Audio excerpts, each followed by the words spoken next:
नमस्कार दोस्तों, आप लोग देख रहे हैं Indian economy series lecture number 18। मैं हूं डॉक्टर वेदांत और आज आप लोग जो भारत में एनईपी को लेकर के, न्यू इकोनॉमिक पॉलिसी को लेकर के जिस तरह से इंडस्ट्रियल डेवलपमेंट के लिए काम किया गया है या जो नीतियां अपनाई गई हैं उन पर हम लोग आज फोकस्ड जो इंफॉर्मेशन है वो हम आपको देंगे। तो यहाँ पे सबसे पहले आपकी सुविधा के लिए हमने थोड़ा सा एक काम ये किया है कि जो पब्लिक सेक्टर यूनिट्स हैं यानी सार्वजनिक क्षेत्र में किस प्रकार से लिबरलाइजेशन को या प्राइवेटाइजेशन को मौका दिया गया, बढ़ावा दिया गया है और किस तरह से जो मैन्युफैक्चरिंग सेक्टर है इसको किस तरह से आगे बढ़ाने की कोशिश की गई है, इन पर हम बात करेंगे। और स्वाभाविक है कि इसमें जो एमएसएमई है ना, सेज है, NIMZ है ना, नवरत्न कंपनियां हैं है ना, महारत्न कंपनियां हैं, ये क्या होती हैं और किस तरह से इनको तमाम प्रकार की सुविधाएं उपलब्ध होती हैं, इन पर हम लोग बात करेंगे। तो आइए शुरू करते हैं हम लोग। सबसे पहले ये बात देखते हैं कि तीन बातें हैं हमने बेसिकली निकाली हैं आपके लिए ताकि आपको समझने में और याद करने में आसानी रहे कि जो पब्लिक सेक्टर यूनिट्स हैं यानी जो सार्वजनिक क्षेत्र, सरकारी क्षेत्र के जो उद्यम हैं जिनके बारे में हमने आपको पिछले वीडियो में बताया था कि वो कुछ विभागीय होते हैं, कुछ गैर विभागीय निगम होते हैं और साथ ही साथ कुछ कंपनी एक्ट के अंतर्गत रजिस्टर्ड कंपनियां होती हैं। उनके संदर्भ में यहाँ पर ध्यान रखना है कि जो गैर विभागीय या कंपनी एक्ट के अंतर्गत हैं सिर्फ उन्हीं के संदर्भ में ये बात हो रही, विभागीय जो लोक उद्यम या पब्लिक सेक्टर एंटरप्राइजेज होते हैं उनके बारे में बात नहीं हो रही है। तो इनके संदर्भ में बात रखी गई कि इसमें तीन खास चीजें अपनाने की कोशिश की गई है एलपीजी नीति में। पहला डिसइन्वेस्टमेंट या विनिवेश, ठीक है। दूसरा VRS या स्वैच्छिक सेवानिवृत्ति स्कीम या योजना, और तीसरा फाइनेंशियल और ऑपरेशनल ऑटोनॉमी देने के लिए ज्यादा से ज्यादा जो वित्तीय और कार्यात्मक स्वायत्तता है वो उपलब्ध कराने के लिए कुछ काम किए गए हैं, ठीक है। तो सबसे पहले हम लोग बात करते हैं विनिवेश की। ध्यान रखना है आपको ये शब्द निवेश या इन्वेस्टमेंट का मतलब होता है किसी भी उद्यम में पैसा लगाना, ठीक है। और विनिवेश या डिसइन्वेस्टमेंट का मतलब होता है उसमें से पैसा निकालना। तो सार्वजनिक क्षेत्र को यानी जो पब्लिक सेक्टर एंटरप्राइजेज हैं या पब्लिक सेक्टर यूनिट्स हैं, ठीक है, उनको प्राइवेट सेक्टर के साथ ज्यादा से ज्यादा कॉम्पिटिटिव बनाने के लिए, ज्यादा से ज्यादा प्रतिस्पर्धात्मक बनाने के लिए, है ना, उनको उनके अंदर तमाम प्रकार के जो टेक्निकल नो हाउ है, इनका निवेश और इनका जो प्रबंधन है ना, उनका जो मैनेजमेंट है उसको और ज़्यादा अपडेट करने के लिए ये कोशिश की गई है कि जो PSUs हैं इनमें विनिवेश किया जाए, यानी सरकार अपना पैसा निकाले या फिर ये कहें कि सरकार अपनी हिस्सेदारी वो निजी क्षेत्र को बेचे। तो जब सरकार अपनी हिस्सेदारी निजी क्षेत्र को बेचेगी तो स्वाभाविक है कि निजी क्षेत्र के जो लोग हैं या निजी क्षेत्र की जो पूंजी है उसके सहारे निजी क्षेत्र का जो मैनेजमेंट है ना वो भी आ जाएगा PSUs में। और इस तरह से जो PSU में लगातार कुछ समस्याएं चली आ रही थी, जैसे PSU की सबसे खास बात होती है उसके मैनेजमेंट को लेकर के, क्योंकि उसमें प्रोफेशनल मैनेजमेंट नहीं रहा है पहले से, ठीक है। दूसरा, उसमें उसका जो उद्देश्य रहता था मूल रूप से वो कल्याणकारी रहता था, इसीलिए उसमें जो ओवर एम्प्लॉयमेंट की समस्या बहुत बड़ी समस्या थी, ठीक है ना। तो फाइनेंस की समस्या थी, फंड की समस्या थी, क्योंकि उनको बजट से पैसा मिलता था। तो इस तरह की बहुत सी बातें थी जिनको ठीक करने के लिए ये व्यवस्था की गई कि सरकार उसमें से धीरे धीरे अपनी हिस्सेदारी कम करे और निजी क्षेत्र को उसमें हिस्सेदारी बढ़ाए। तो ध्यान रखिए, ये एक तरफ से उदारीकरण भी है और दूसरी तरफ से क्या है, ये प्राइवेटाइजेशन भी है, निजीकरण भी है। यहाँ संदर्भ है इसलिए आपको बता दें कि निजीकरण या प्राइवेटाइजेशन के लिए दो विशेष प्रकार की चीजें अपनाई गई हैं, है ना। एक उसमें से डिसइन्वेस्टमेंट है, ठीक है। डिसइन्वेस्टमेंट का जैसा कि हमने मतलब बताया कि सरकार अपने जो शेयर है, अपनी हिस्सेदारी है, वो निजी क्षेत्र को बेचती है और निजी क्षेत्र इसमें शामिल होने लगता है, ठीक है। दूसरी चीज विनिवेश के साथ साथ निजीकरण के लिए यह भी अपनाया गया है जिसमें कि जो सरकारी कंपनियां हैं या PSUs हैं उनको उनकी जो है वो स्ट्रेटजिक सेल यानी उनको बेच ही दिया जाए, है ना। जैसे VSNL है ना, जो एक टेलीकॉम कंपनी थी, इसको रिलायंस को बेच दिया गया था, ठीक है। तो पूरी तरह से उसको बेच ही दिया जाए। तो इस तरह से पूरी तरह से बेचने यानी स्ट्रेटजिक सेल और साथ ही साथ डिसइन्वेस्टमेंट, इन दोनों के माध्यम से निजीकरण को बढ़ावा देने की कोशिश की गई है ताकि जो मैनेजमेंट है वो ज़्यादा से ज़्यादा प्रोफेशनल और कॉम्पिटिटिव हो जाए। दूसरी चीज जैसे अभी हमने आपको बताया कि पीएसयूज में एक बड़ी समस्या थी ओवर एम्प्लॉयमेंट की, है ना, क्योंकि वो कल्याणकारी दृष्टिकोण से ज्यादा से ज्यादा लोगों को उसमें नौकरियां देने की कोशिश की जाती थी। तो इस कारण से भी उसमें एक तरह से जो कह सकते हैं कि प्रति व्यक्ति उत्पादकता है, यानी जो हर व्यक्ति का एक उत्पादन में योगदान होता है, भूमिका होती है, वो लगातार कम होती जा रही थी। इसीलिए इसमें वीआरएस यानी स्वैच्छिक सेवानिवृत्ति योजना बनाई गई, जिसमें कि जो लोग चाहते हैं उनको उनकी जो आयु सीमा है जब तक उनको काम करने की, उसके पहले ही वो एकमुश्त धनराशि लेकर के और अपने आप को अलग कर सकते हैं। या फिर अगर गवर्नमेंट भी चाहती है कि अगर इस तरह के लोगों को, या मैनेजमेंट चाहता है कि अगर इस तरह के लोगों को अलग किया जाए तो उनको एकमुश्त कंपनसेशन देकर के हटाया जा सकता है। ठीक है ना। इस प्रकार का जो एकमुश्त कंपनसेशन दिया जाता था वीआरएस के अंतर्गत, या दिया जाता है, वास्तव में उसको गोल्डन शेक हैंड कहते हैं। ठीक है। अब इसके बाद तीसरी महत्वपूर्ण बात इसमें थी कि जो कंपनियां अच्छा काम कर रही हैं पीएसयूज में, है ना, उनको और भी बेहतर बनाने के लिए, उनको और भी ज्यादा से ज्यादा फाइनेंशियल और ऑपरेशनल ऑटोनॉमी देने के लिए, उनको ज्यादा से ज्यादा स्वायत्तता प्रदान करने के लिए एक नई स्कीम 1997 में शुरू की गई, जिसको नवरत्न नाम दिया गया। क्योंकि आरंभिक रूप से इस स्कीम में या इसके क्राइटेरिया में जो 9 सरकारी कंपनियां थी वो आई थी, और इसलिए उनका नाम रख दिया गया था नवरत्न। यद्यपि आज स्थिति कुछ और है। आज उसमें नवरत्न में 9 कंपनियां नहीं बल्कि 16 कंपनियां काम कर रही हैं। ठीक है। तो यहां पर नवरत्न का एक बेसिक कॉन्सेप्ट समझना है आपको। नवरत्न का कॉन्सेप्ट ये है कि एक पॉलिसी बनाई गई जिसमें कि कुछ निश्चित क्राइटेरिया रखे गए, और ये कहा गया कि ये सारे क्राइटेरियाज मिला करके अगर इनका अंक 100 रखा जाए, ठीक है, तो जो भी कंपनी इसका 60% भी क्राइटेरिया पूरा करेगी, यानी जिसका भारांश, जिसका वेटेज 60% भी अगर है उन सारे कंडीशंस में, तो उसको नवरत्न कंपनी घोषित कर दिया जाएगा। और जब नवरत्न कंपनी उसको घोषित कर दिया जाएगा तो स्वाभाविक है कि उसको काफी बड़े पैमाने पर, है ना, जैसे ऑलमोस्ट सोचिए कि उस कंपनी का लगभग 1000 करोड़ रुपए तक का जो खर्च है ना, वो कैसे करेगी, ये वो सरकारी नियमों से या सरकारी नियंत्रण से पूरी तरह से छूट दे दी जाएगी। ठीक है। तो इसका मतलब हुआ कि वहां पर जो मैनेजमेंट है उसको प्रोफेशनल होने के लिए और ज्यादा से ज्यादा स्वतंत्र होकर के निर्णय लेने में आजादी मिलेगी, और वो निश्चित रूप से उस कंपनी के लिए लाभकारी सिद्ध हो सकता है। ठीक है। ये सोच करके 1997 में नवरत्न का कॉन्सेप्ट रखा गया।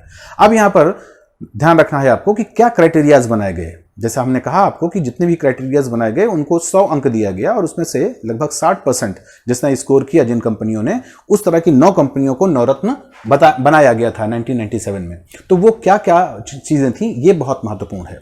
तो यहां पर ध्यान रखना है आपको कि उसमें जो 100 अंकों वाले क्राइटेरियाज थे, यानी मूलभूत जो शर्तें थी या जो कसौटियां थी, उन कसौटियों में सबसे पहली चीज ये थी कि ये देखना होता था कि उस कंपनी का नेटवर्थ, यानी उसकी जो शुद्ध संपत्ति है, और नेट प्रॉफिट, उसका जो शुद्ध लाभ है, इनके बीच में अनुपात क्या है।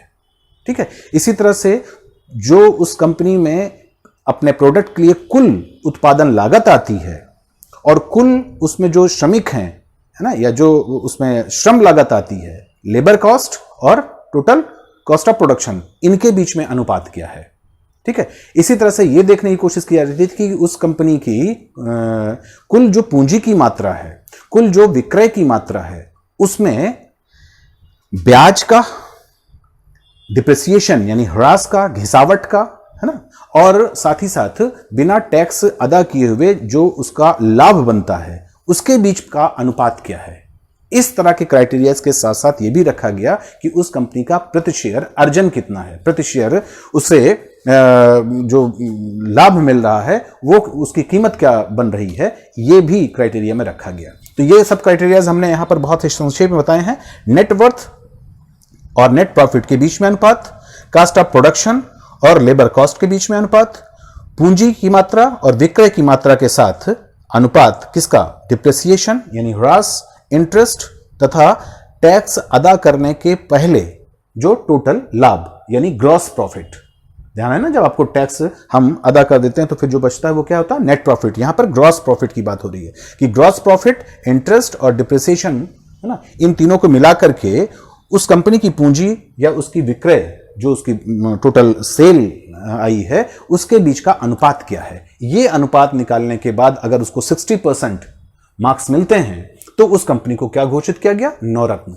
और इसी तरह से दो और क्राइटेरियाज बनाए गए, मिनी रत्न 1 और मिनी रत्न 2। ठीक है, इसमें से जो मिनी रत्न 1 है ना, इसमें कहा गया कि लगातार वो कंपनियां 3 वर्ष तक, है ना, ऐसी कंपनियां मिनी रत्न फर्स्ट में रखी जाएंगी जो 3 वर्ष तक लगातार लाभ कमाती रही हों। सरकारी कंपनियों की बात हो रही है, सार्वजनिक क्षेत्र के उद्यमों की बात हो रही है, पीसीयूज की बात हो रही है, तो लगातार 3 साल उन्होंने लाभ कमाया हो और किसी एक साल उसका लाभ 30 करोड़ या उससे ज्यादा हुआ हो। ठीक है, और अगर उन्होंने 3 साल लाभ कमाया लेकिन 30 करोड़ तक का लाभ नहीं कमाया है किसी एक साल में, तब उनको मिनी रत्न 2 में रख दिया गया। तो इसका मतलब कि एक कंडीशन तो कॉमन है कि ये सारी कंपनियां ऐसी हैं जिनको लगातार 3 साल प्रॉफिट हुआ हो, लेकिन लगातार 3 साल प्रॉफिट वाले में अगर एक साल उसका प्रॉफिट 30 करोड़ अगर हो जाता है तो मिनी रत्न फर्स्ट में आ जाती है। अगर 30 करोड़ से कम होता है लेकिन लगातार 3 साल उसको प्रॉफिट हो रहा है तो मिनी रत्न 2 में आ जाती है। अगर मिनी रत्न 2 में आ जाती है तो उसे 150 करोड़ रुपए तक, है ना, फाइनेंशियल और ऑपरेशनल ऑटोनॉमी मिल जाएगी। अगर मिनी रत्न फर्स्ट में आती है तो उसको वो 500 करोड़ रुपए तक, है ना, के पैसे के संदर्भ में निर्णय लेने की पूरी स्वतंत्रता होगी, और नवरत्न को 1000 करोड़ तक। ठीक है, वर्तमान स्थिति यह है कि नवरत्न की 16 कंपनियां हैं, मिनी रत्न और मिनी रत्न 2 मिलाकर के 74 कंपनियां हैं, और इन 74 में मिनी रत्न फर्स्ट, है ना, या तो ये 59 कंपनियां हैं और मिनी रत्न 2 ये 15 कंपनियां हैं, है ना। तो इस तरह से ये दोनों मिलाकर के हो जाती हैं 74 कंपनियां। तो 16 कंपनियां हैं नवरत्न की और मिनी रत्न की कंपनियां हैं 74, जिनमें मिनी रत्न फर्स्ट और मिनी रत्न सेकंड दोनों शामिल हैं। फिर 2010 में, ठीक है, जो ये नवरत्न कंपनियां थी ना, जिनका धीरे धीरे जो क्राइटेरिया पूरा करती जाए उस तरह से उनकी संख्या बढ़ती गई, इन नवरत्न कंपनियों में से 8 कंपनियों को धीरे धीरे करके महारत्न कंपनी का दर्जा दे दिया गया, है ना। तो जो ये महारत्न कंपनियां होती हैं इनको नवरत्न से भी ज्यादा, यानी यहां पर देखिए नवरत्न को 1000 करोड़ रुपए में ऑपरेशनल और फाइनेंशियल डिसीजन लेने की स्वायत्ता मिली थी, यहां पर क्या लिखा है 5000 करोड़ रुपए, यानी महारत्न वो कंपनियां हैं जो 5000 करोड़ रुपए तक अपने निर्णय स्वतंत्रतापूर्वक ले सकती हैं, है ना, उसमें कोई भी सरकारी हस्तक्षेप नहीं होगा, यानी एक तरह से निजी कंपनियों की तरह काम कर सकती हैं। तो इसका मतलब हुआ कि वो उनके अंदर प्रोफेशनलिज्म कितना अधिक होगा और वो निजी क्षेत्र को भी टक्कर देंगी। अब कंपनियों के नाम सुनकर के आपको समझ में आ जाएगा, ये महारत्न कंपनियों की जिनकी संख्या 8 है, इनमें प्रमुख हैं एनटीपीसी, ओएनजीसी, बीएचईएल, जीएआईएल, है ना, एसएआईएल यानी SAIL steel authority of India limited, है ना, बीपीसीएल, है ना, भारत पेट्रोलियम, है ना, कॉर्पोरेशन लिमिटेड, कोल इंडिया, ये सब आप जानते हैं कि ये सब बहुत ज्यादा लाभ कमाने वाले सार्वजनिक उद्यम हैं। तो इन सबको महारत्न में रखा गया। तो इस तरह से 2 क्राइटेरियाज बनाए गए, नवरत्न और महारत्न। नवरत्न के साथ साथ मिनी रत्न को भी दर्जा दिया गया। ये सब 1997 में किया गया और महारत्न का दर्जा 2010 के बाद से शुरू किया गया। तो आप देख रहे हैं कि इन सब दर्जों के माध्यम से इस विशिष्ट प्रकार के वर्गों में शामिल होकर के, यानी ये एक प्रकार से पीएसयूज का क्या है, इलीट क्लास है। इस इलीट क्लास के साथ खास बात होती है कि इनको फाइनेंशियल और ऑपरेशनल ऑटोनॉमी एक बड़ी मात्रा तक मिल जाती है। तो यहां पर 3 बातें हमने आपको बताई, विनिवेश जिसमें पैसा सरकार को निकालना है अपने सार्वजनिक क्षेत्र के उद्यमों से, और साथ ही साथ स्ट्रेटेजिक सेल करना है।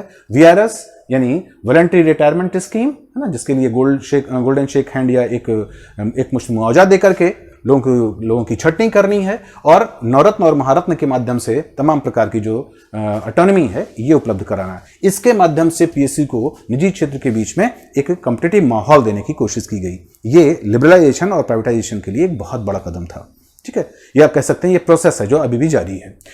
दूसरी खास चीज आपको बतानी है वो है मैन्युफैक्चरिंग सेक्टर।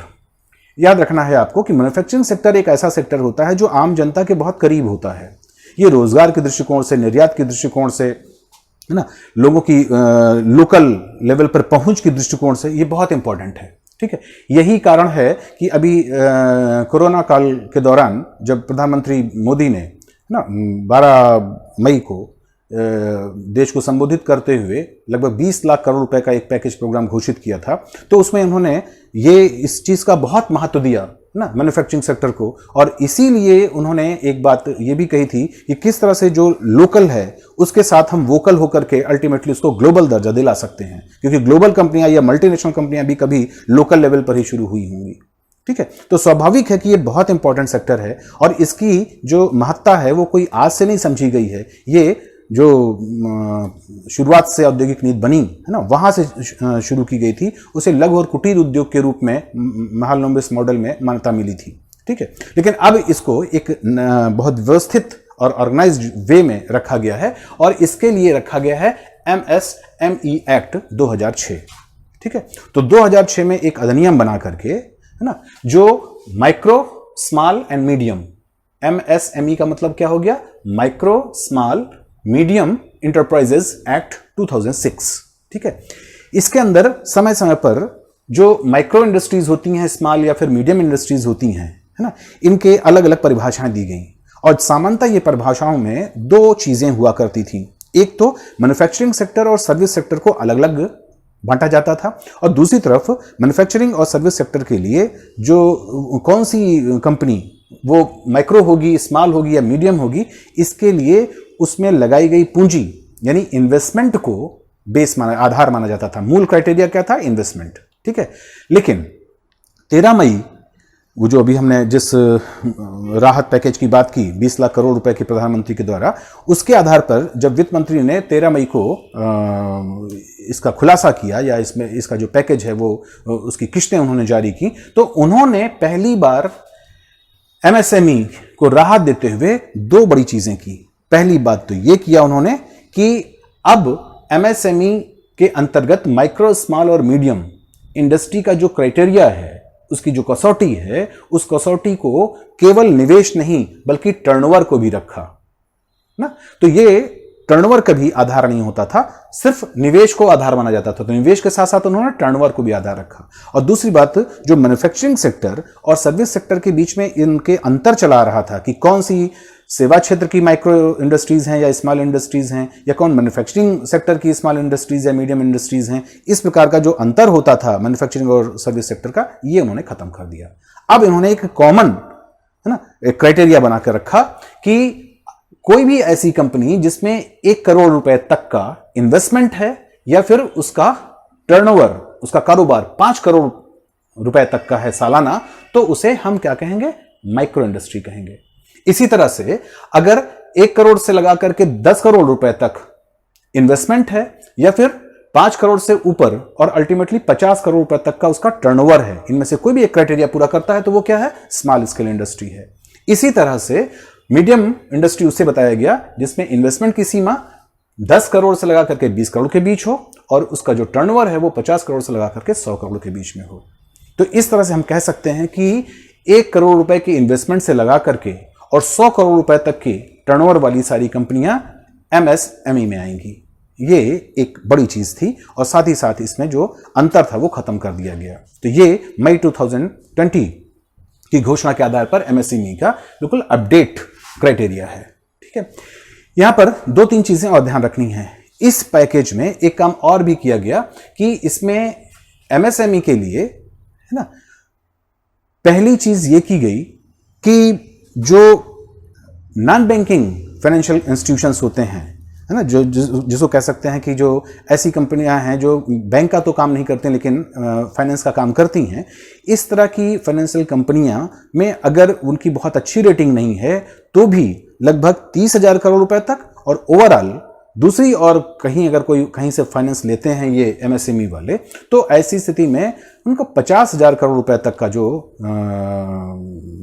एक फंड बनाया गवर्नमेंट ने, जिसके माध्यम से वो इनको बिना किसी प्रकार की कोलेटरल सिक्योरिटी दिए हुए लोन प्रोवाइड कराएगी, है ना। यानी किसी प्रकार की इनको अपनी संपत्ति, अपनी कोई चीज गिरवी नहीं रखनी पड़ेगी, है ना, कोई मकान, संपत्ति, खेत, है ना, ये गिरवी नहीं रखना पड़ेगा, बल्कि उसकी गारंटी किसने ले ली, गवर्नमेंट ने ले ली। ठीक है, तो गवर्नमेंट बैंकों के माध्यम से ये लोन उपलब्ध कराएगी, लेकिन अगर बैंकों का लोन फंसता है तो ऐसे में गवर्नमेंट उसकी भरपाई कर देगी। और ये अलग बात है कि बाद में उसका जो पैसा है वो उस व्यक्ति से वसूला जाएगा, है ना। यहां पर कभी भी कंफ्यूजन नहीं होना चाहिए कि ऋण की गारंटी बिना किसी कोलेटरल सिक्योरिटी की अगर बैंक ऋण देता है या उस बैंक ऋण की जो गारंटी है वो गवर्नमेंट लेती है, तो वो कोई सब्सिडी नहीं होती है ना। ऐसा नहीं होता कि उस पैसे को अगर उस निजी व्यक्ति या उद्यमी ने अदा नहीं किया तो गवर्नमेंट उसको सब्सिडाइज कर देगी, ऐसा बिल्कुल नहीं होता। सिर्फ ये बैंकों को राहत दी जाती है कि वो उनका एनपीए ना बढ़े, यानी उनका जो नॉन परफॉर्मिंग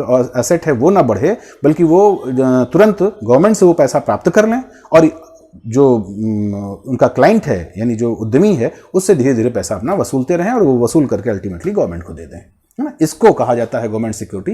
गवर्नमेंट सिक्योरिटी किसी तरह की सब्सिडी नहीं है, ये ध्यान रखे रहिएगा। तो एक तो इन्होंने एमएसएमई में ये किया, और इसी तरह से जैसे कि उन्होंने स्टार्टअप जो इंडिया कार्यक्रम है जिसके बारे में हम एक अलग से वीडियो ही बनाएंगे आपको स्टार्टअप और स्टैंड अप के लिए, हो सकता है कि इसके बाद जो आपका लेक्चर नंबर 19 हो उसी में ये वीडियो बन जाए। तो वहां पर आपको ध्यान रखना है कि जो स्टार्टअप इंडिया के अंतर्गत फंड्स बनाया गया था उसी दर्ज पर, उसी ट्यून पर यहां पर एमएसएमई के लिए गवर्नमेंट ने 50 लाख करोड़ रुपए का 50,000 करोड़ रुपए का उन्होंने एक फंड ऑफ फंड्स बनाया है ना। ये एक प्रकार की वेंचर कैपिटल होती है जिसके माध्यम से कारोबारियों को ऋण लेने में आसानी होती है। तो फंड ऑफ फंड्स का जो फंडा है वो उन्होंने स्टार्टअप के साथ साथ लागू कर दिया है अब एमएसएमई में भी, है ना। ये सारी घोषणाएं उन्होंने अभी हाल में की। दूसरा, मैन्युफैक्चरिंग सेक्टर को बढ़ाने के लिए NIMZ, है ना, और SEZ, है ना, ये योजनाएं भी शुरू की गई।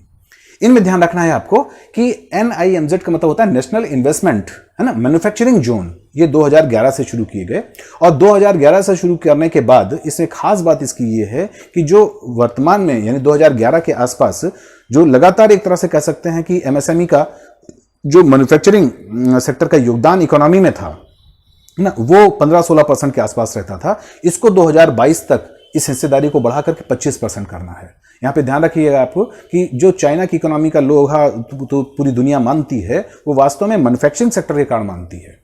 क्योंकि जितनी भी इस तरह के देश हैं जैसे चाइना है, वियतनाम है, मलेशिया है, ये सब अपने मैन्युफैक्चरिंग सेक्टर के कारण ही इतने ज्यादा पॉपुलर हैं और इनकी मैन्युफैक्चरिंग सेक्टर में इनकी इकोनॉमी में जो अनुपात है वो लगभग 30%, 32%, 33% तक है, 25% से तो ऊपर ही है ना। तो भारत ने भी 2011 में ये NIMZ के माध्यम से ये लक्ष्य बनाया कि 2022 तक हम मैन्युफैक्चरिंग सेक्टर की हिस्सेदारी को 25% तक बढ़ा देंगे। ठीक है, तो क्योंकि हमने आपको बताया कि ये न केवल लोकल लेवल की जो जरूरतें हैं उनको पूरा करती है ना, बल्कि सबसे महत्वपूर्ण बात ये होती है कि इसमें इंप्लॉयमेंट के भी जनरेशन ज्यादा होता है और निर्यात के लिए बहुत मौके होते हैं। तो NIZ फिर से हम आपको बता दें, नेशनल इन्वेस्टमेंट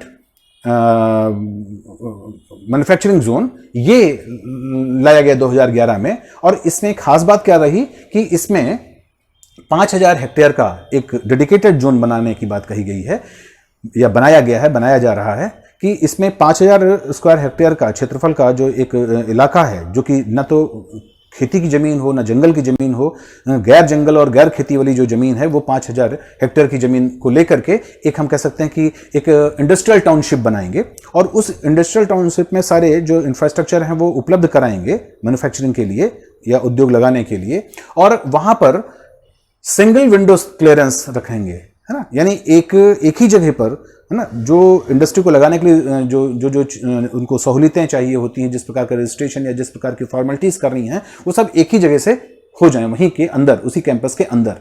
ये सिंगल विंडो जो क्लियरेंस सिस्टम है इसको कहा जाता है। एकल खिड़की, है ना, जो प्रणाली है ये लागू करने की बात की गई, लेकिन यहां पर किसी प्रकार के टैक्स रिबेट की बात नहीं की गई। ठीक है, इसी तरह का पहले बनाया गया था 2000 में सेज, है ना। सेज का मतलब हुआ ये आपका special economic zone. Special economic zone भी NIMZ की तरह ही 5,000 हेक्टेयर की एक इंडस्ट्रियल टाउनशिप है ना। तो यहां पर भी 5,000 हेक्टेयर की टाउनशिप होती है, यहां पर भी 5,000 हेक्टेयर की टाउनशिप होती है। यहां पर भी इंफ्रास्ट्रक्चर होता है, यहां पर भी इंफ्रास्ट्रक्चर होता है। यहां पर भी सिंगल विंडो क्लियरेंस होता है, यहां भी सिंगल विंडो क्लियरेंस होता है। ठीक है, लेकिन फिर भी NIMZ और सेज में कुछ बेसिक अंतर हैं। वो बेसिक अंतर जरूर ध्यान रखिएगा। अंतर नंबर 1 ये है कि NIMZ का जो उपयोगिता है वो केवल मैन्युफैक्चरिंग सेक्टर के लिए है। यहां पर केवल मैन्युफैक्चरिंग सेक्टर यानी मैन्युफैक्चरिंग यूनिट्स ही लगाई जाती हैं, जबकि सेज में मैन्युफैक्चरिंग सेक्टर के साथ साथ या मैन्युफैक्चरिंग यूनिट्स के साथ साथ जो सर्विस सर्विसेज से संबंधित उद्योग हैं, सेवा क्षेत्र के जो उद्योग हैं, इनको भी यहां पर लगाया जाता है। दूसरी बात कि NIMZ इसका मुख्य काम है ना, जो घरेलू मार्केट है उसके लिए उत्पादन करना और रोजगार को ज्यादा से ज्यादा बढ़ाना है, जबकि सेज का जो मुख्य लक्ष्य होता है वो निर्यात को बढ़ाना होता है। वो निर्यात को ज्यादा ज्यादा, यानी उसकी जो यूनिट्स होती हैं वो उनको कोशिश की जाती है कि ज्यादा से ज्यादा वो निर्यातोन्मुख हों, है ना, वो एक्सपोर्ट ओरिएंटेड हों और वो विदेशी मुद्रा कमाएं, है ना। इसके लिए सेज की व्यवस्था बनाई गई थी। यहां पर टैक्स का रिबेट है, जबकि हमने आपको NIMZ में साफ साफ कहा कि यहां पर किसी प्रकार का टैक्स का रिबेट नहीं है। ठीक है। तीसरा काम जो मैन्युफैक्चरिंग सेक्टर को डेवलप करने के लिए किया गया वो थी मुद्रा योजना, जो अप्रैल 2015 में शुरू की गई। मुद्रा योजना का मतलब हुआ जो आपकी माइक्रो यूनिट्स हैं, है ना, इनके डेवलपमेंट और रीफाइनेंस की ये एजेंसी है। तो micro units development and refinance agency, है ना, इसको बोला गया मुद्रा। ये इसको जो वित्तीय आधार देती है वो सिडबी, है ना, जो small industries development bank of India, है ना, जो सिडबी जो 1990 से काम कर रही है ना, ये सिडबी के माध्यम से जो छोटे छोटे उद्योगों के लिए पैसा देने का काम करती है। तो सिडबी के कहने पर, या कहते हैं सिडबी के तत्वावधान में बैंकों के द्वारा मुद्रा योजना के संदर्भ में 50,000 रुपए से लगाकर के 10 लाख रुपए तक का लोन मिलता है। ठीक है। इस लोन के माध्यम से भी हम इस प्रकार के जो माइक्रो सेक्टर वाली यूनिट्स हैं, इनका जो डेवलपमेंट है वो बहुत अच्छी तरह से कर सकते हैं, है ना, जो छोटे उद्यम हैं। तो ये मुद्रा योजना का भी लाभ इसी के साथ जुड़ा गया ताकि ये इससे भी जो छोटे उद्यमी हैं, छोटे कारोबारी हैं, उनको लाभ मिल सके। ठीक है। मुद्रा योजना के अंतर्गत जो लोन दिया जाता है ये 3 तरह का होता है, शिशु, किशोर और तरुण, है ना। अगर लोन 50,000 रुपए तक है तो उसे शिशु कहा जाता है। अगर लोन 50,000 से ऊपर लेकिन 5 लाख रुपए तक है तो उसे किशोर कहा जाता है, और अगर 5 लाख से ऊपर लेकिन 10 लाख तक का है तो उसे तरुण लोन कहा जाता है। ठीक है ना। तो ये सभी मुद्रा योजना के अंतर्गत 2015 से शुरू किया गया है। अब इसी के साथ साथ हम आपको बताएंगे आगे स्टार्टअप और स्टैंड अप योजना के बारे में, है ना, क्योंकि आगे यही NIMZ अब आपका जो भारत निर्माण कार्यक्रम है, ये जिसको आप कह सकते हैं कि मेक इन इंडिया कार्यक्रम, इसके रूप में कंटिन्यूअस है। सेज वैसे ही कि वैसा चल रहा है। और अब जो फाइनल स्थिति आ रही है वो है स्टैंड अप और स्टार्टअप, है ना, जो कि 2015 से स्टार्ट किए गए हैं। इनके बारे में हम आपको अगले वीडियो में बताएंगे। तो ये सारी बातों को ध्यान रखते हुए आपको रखना है कि ये पूरी चूंकि एक सीरीज है, तो पहले वाले लेक्चर और बाद के लेक्चर को आपस में जोड़ते रहिएगा। इनको एक साथ देख करके ही तभी आप पूरी बात को समझ सकेंगे। ठीक है। तो आगे आप इसको देखते रहिए, शेयर करिए, और जितना आप इसको शेयर करेंगे उतना हमारा आपके बीच का जो अनुबंध है वो बढ़ता जाएगा। और बांटने से शिक्षा तो बढ़ती ही है, इस बताने की जरूरत नहीं आपको। Thank you.